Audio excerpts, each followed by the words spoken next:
Fantatra moa fa 3,3 miliara ariary ny teti-bola izay nomeniny avy amin'ny vondrona Europeana ho famatsiana ny ONG lalana Samva ary ny APIPA ho fanatanterahana ny fikojakojana ny fotodrafitrasa momba ny fanadiovana sy ny fisikirana ny lakan-drano eto amin'ny tanàna Antananarivo.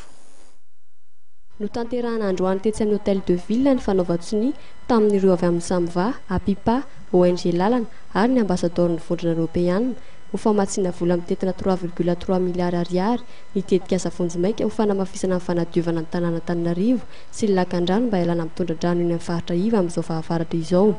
Tanjona amin'izany ny hanatsarana ny fahasalamam-ponina.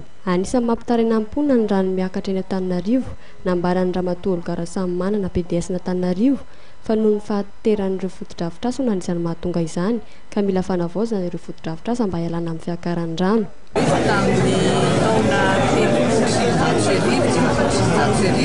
Mila fanavaozana tanteraka zany ny réseau d'assainissement rehetrarehetra ireny ary amin'izao fotoana izao dia efa manao fanadihadiana étude ny fianjina tanàna Antananarivo miaraka amin'ny ministeran'ny rano hoe ny fanavaozana tanteraka an'izay système réseau d'assainissement amin'ny agglomération tanàna Antananarivo satria raha tsy avaozana tanteraka io dia tsy foana ny vondrona isan-taona. Valo volana eo ny faharetan'ny fanatanterahana ireo asa fikojakojana sy fanadiovana ireo lakan-drano eto Antananarivo izay natao sy ny androany.